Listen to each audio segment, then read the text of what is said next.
Hey, Kobe, thanks for your time this afternoon. How are you? Good. What about you? Good, good. Hey, I wanted to ask you in your, your film study of Michigan. They got a really dynamic run game with Blake Corum. What you've seen, how would you evaluate what that offensive line does well, and what are some things that kind of pop out to you on film? I would say it's a lot of things that the whole team does well as a whole, but I think it's just the fact that us locking in on the game plan and executing what we're supposed to execute will really be helpful for us. But they're a good team, they're physical, but we just have to play physical as well. So that's really it.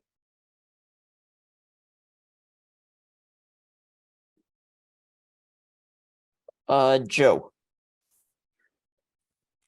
Hey, Kobe, thanks for the time. So how did you spend the Saturday of the bye week having to, I guess, watch college football and not play it? And was it tough for you seeing all these teams play when Penn State wasn't one of them? Oh no, it was. I guess it was good for me and the rest of my teammates. We got a weekend of rest to just stay in, sleep in, get extra rest, prepare our mind, and prepare our body. And I think that was beneficial there. And just watching football, just getting the time to kick back and really realize what's going on. And us not playing, we just had to take a step back and lock in on the mental standpoint so we can get back to rolling this week. So, yeah. Tyler. Good afternoon, Kobe. Thank you for your time. We just got to speak with James Franklin in his press conference, and he talked about you being getting this experience from 5 games under your belt. How are you a different linebacker, after these 5 games than you were heading into the season?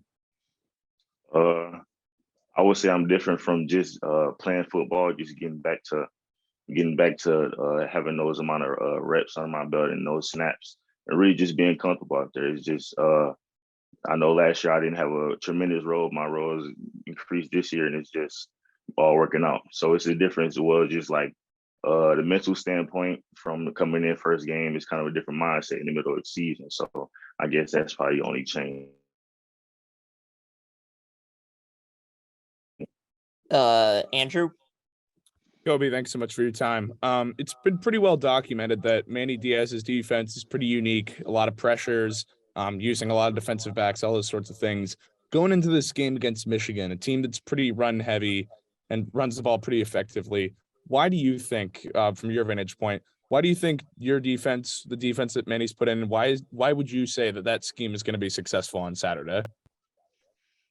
I would say it'd be successful because not only just the scheme and the schematical part of the defense, we got guys that want to execute, and we got guys that's able to be dependent on to execute the scheme, so we all can be as one on Saturday. But it's just really us playing together, really just trusting each other, playing physical, and just playing fast because everybody have fun on the field. It's just about trusting your teammates in critical moments and being mentally locked in. Daniel.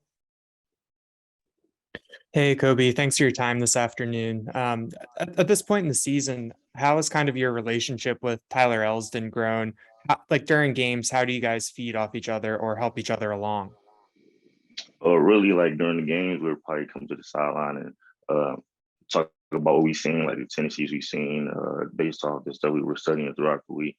And just giving each other feedback, like say if we during a blitz, he could hit it tighter, or I could hit the blitz tighter, or just certain viewpoints at the same position we play. So it's just helpful to both of us seeing different viewpoints because we like have 2 different styles of play, and it's just helpful to both of us.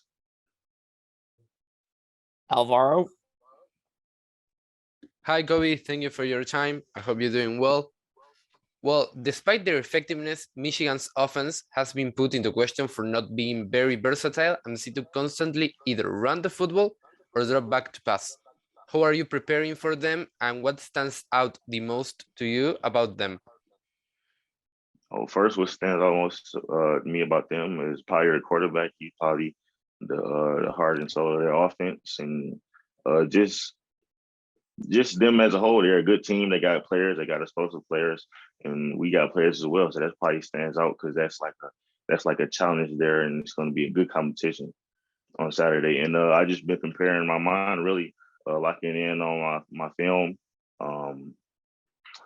trying to see and visualize certain plays before it happened, getting my formations right, and getting everything accounted for so we can be good on Saturday.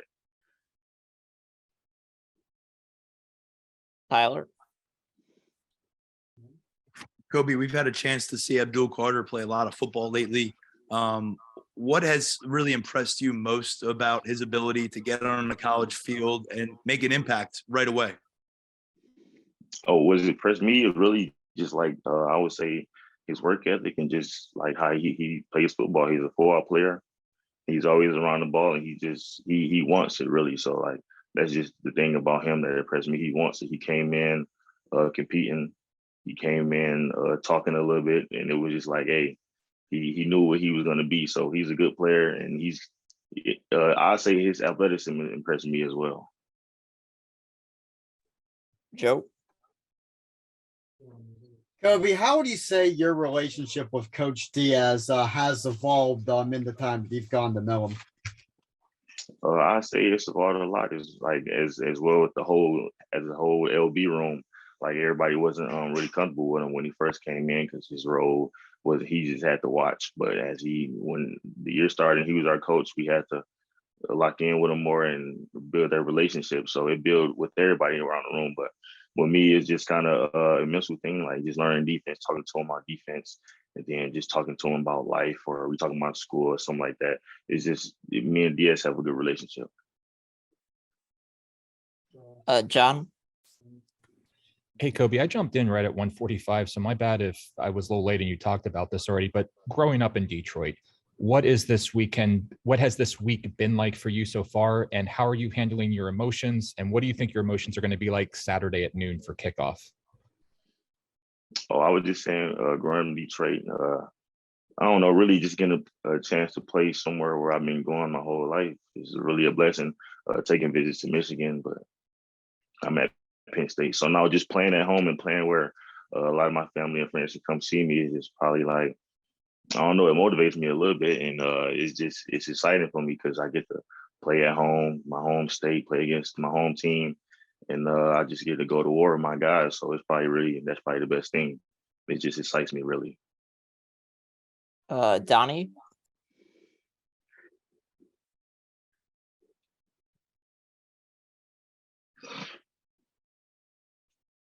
Okay, Daniel. Kobe, following up on that question about Detroit and going back to Michigan. I mean, growing up in Detroit, who were some of the players that you looked up to, whether they were at Michigan, guys in the NFL? Who were kind of some of the presences in that area for kids growing up? In that area, some of the presences, it was a lot of guys from my school, Cass Tech. I would say Jordan Lewis. I would say people like Royce Jenkins Stone played at Michigan. Jordan Lewis played at Michigan. Delano Hill played at Michigan, went to my school. Guys like Ambry Thomas played at Michigan, went to Martin Luther King, where Jalen Reed played at. And it's a lot of guys from the area. It's just inspiring, and it's just eye-opening to where like you can see like people from the area really can do a lot from the city and make some of themselves really. So it just inspires everybody coming up under them and everybody coming up under me. It's just like a trickling effect. Daniel. I just want Tyler.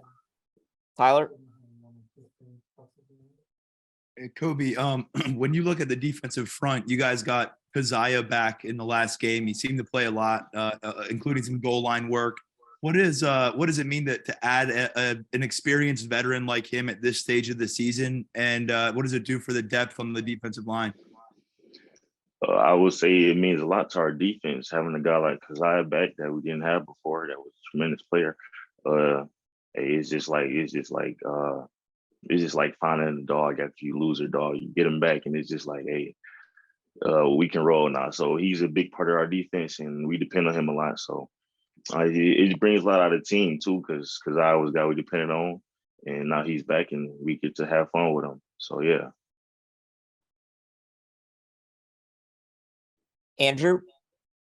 Kobe, you mentioned JJ McCarthy, the significance of him to Michigan's offense. He's only been sacked 4 times this year, in addition to Michigan being able to run the ball as effectively as they had. But when you have a guy who's as efficient passing the ball as JJ's been, and that he's only been brought down 4 times, getting after him, getting after the quarterback is obviously a point of emphasis, but what else can you do to try and make him uncomfortable as a defense? Oh, I would really just say, just execute, get him off his first read and get his feet moving. I feel like we got guys in the front that's fast and physical, and guys on the back end that make them hold the ball at certain times. So we just gotta execute, stay on it, and we just gotta have more will than they do. So that's really it. John. Hey, Kobe, it says on your bio online that one of your hobbies is meditating. If you don't mind me asking, how did you get into that? And in what ways does meditating help you as a football player? I really got into that, I would say, the COVID year, like being just out of school and everything, being at home. I don't know. I think everybody experienced a lot of new things and came across new things. And I say meditating was kind of something that just caught my eye, and I started focusing on and really doing, and it worked out for me. Like a couple of first times, it wasn't how like my last couple of times were just focusing and know how to meditate. But what it does for me is it keeps me calm. It's like a chance for me to talk to myself, really, not really force anything, but like just talk to myself, let myself know what I'm doing wrong or where I need to improve, and just talk to myself. Really, just let all my ideas come to my head, and just like a place where I'm calm and can really think for real. So that's really it. Donnie. You guys got me. Kobe, how do you feel more comfortable as a linebacker now than you were 5 weeks ago? James said earlier that at this point in the season, you're no longer, the guy trying to figure it out. You've got some experience now. How in what ways do you feel experienced? I feel experienced with just like being the guy the defense can depend on throughout each game as we go out this season, because it's only as much as we can do. We have to get better from every week. So I would say just getting better from every week and really just locking in, because it's football. You're going to see a lot of the same stuff and you're going to see something that's different. So it's just really just locking in and having a better field by IQ and learning from your mistakes. And Andrew. Hey, Kobe, you mentioned that you guys were able to relax during the bye week. How do you guys kind of maintain, like getting the proper rest that you need while also maintaining the situation where you can still be game ready and you don't kind of run into a problem where you come out flat like against Illinois last year? Right. I would say like our preparation with our sports science people and our coaches, they take a lot of time and think about our preparation and the time we have so we can utilize that well. But I think it's just our preparation. We take days off and like we get back in practice and it'll be a different regimen. It wouldn't be as like we practiced before. So like we'll be going a little harder, or we'll have a jog through period or a faster period. So we just get back up to speed when we get back on the field. So that's really it. Andrew. Kobe, I'm curious, Sean mentioned earlier that there were some mistakes in the 2019 loss to Minnesota and 2021 to Iowa, both games where, Penn State entered as an undefeated team against another undefeated squad. Has he, obviously the other side of the team, offense versus defense, but has he been taking a leadership role, mentioning kind of those experiences? And, could you kind of take me through that? What's his leadership been like leading up to this game? You said Sean? Yeah, for Sean Clifford, yeah. His leadership has been stepping up week by week as we've been seeing as a team. He comes to us and just talks to us about certain things that goes on and certain things we need to improve on as a whole, so we can prosper and not just be the team, like you said. But really, he just steps up vocally, and on the field, he steps up as well. He gets guys in check, and he's like a positive critic on the team. So yeah, that's really it. And last question from Joe. Kobe, so going back a few weeks, you're at Auburn, big game, hostile environment, team that loves to run the ball. At Michigan this week, big game, hostile environment, team that loves to run the ball. How much is that experience having played at Auburn? I know obviously they're two different teams. but just that experience there playing a team that runs that kind of intense style going to help going into this week. Really, it's just like preparing for the run, just doing our job as a linebacker, and I think that's what our whole room keeps focusing on, doing our job and just knowing we're linebackers and we're for the run. So just like it was a challenge, the Auburn game, and I think it's the energy thing. Our defense had big energy, and we were able to feed off each other. And if we have that again Saturday, we'll probably have the same outcome. But it's just us doing our job and being in our gaps, really.